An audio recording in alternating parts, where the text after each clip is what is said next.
Today's action-packed content is all about relationships. It has to start with the relationship with yourself, so looking in the mirror. Sometimes when you look in the mirror, you see things that you like.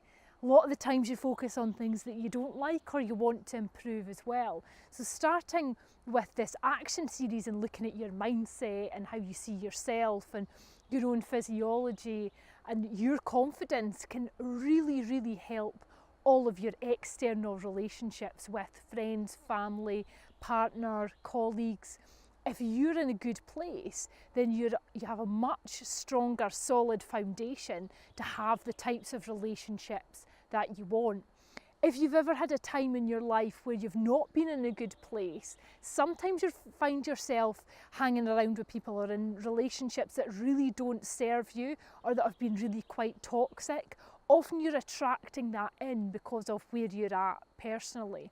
So really important to think about yourself first of all, and you might have heard the saying that you can only pour from what's in your cup. So if your cup isn't very full, then it's impossible to give a really high quality of support to other people as well. So thinking about your own self first and really looking in the mirror is so important in terms of your relationships with other people too.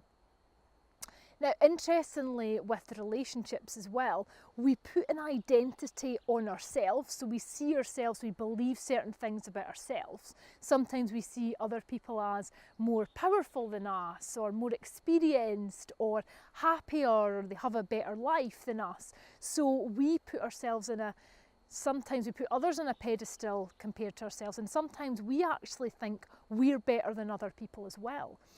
This identity can often be quite dangerous actually, and thinking about how you identify with other people is really important.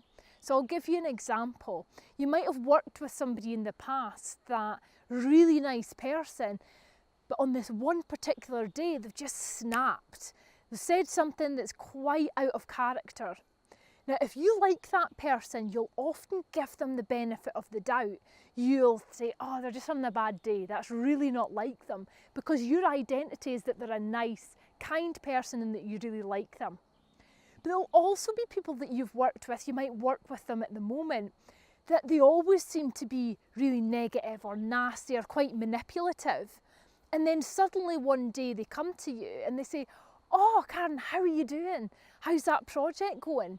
Your head goes straight to, what do they want?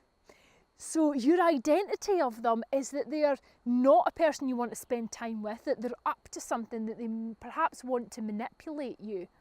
Now, these identities that we have of people often see us having quite a fixed perception of people and can be actually quite obstructive to having productive relationships. So I would ask you to challenge your perception of people, to not think about, oh, they are this type of person, but instead just seeing them as a person and actually getting really curious about them.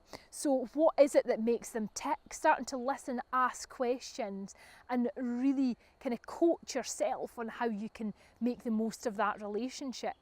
So put the lens back on yourself, think about how can you add value to that person. Think about how could you make this relationship more positive if you're struggling with the person, and really start to flip it around is what could you do to make that positive impact for somebody else. So rather than thinking about, well, they never do this and they never give me anything, they never spend any time with me, think about what can you do to add value. What do they like to do? How could you spend time in that way? How could you get interested in a topic that perhaps really isn't very interesting for you, but showing that positive intent can really enhance relationships. So important. And as I said, start with yourself before looking out. So go in before looking at your external relationships. So I'm going to call you to action on your relationships. I want you to think about one relationship that you would like to improve. It might be quite challenging for you at the moment. And if you're watching this video, I can guarantee that there's a relationship in your life that could be even better. Think about that relationship and think about seeing only the good in that person. So when your head goes to, oh, they're being so moany, or they're being really quite nasty, or they're being manipulative, say to yourself, I'm seeing only good in this person. What is causing this? How can I influence that individual? Really, really important that you start to shift your mindset and see only good in that person that you want to enhance the relationship with. And if you do that consistently for a period of 1 week, 2 weeks, watch how the dynamic in the relationship shifts. Get really curious, get fascinated by that person. Focus on yourself and also focus on them. Be interested, ask questions. So see only good, folks. Get to action. Thank you for tuning in.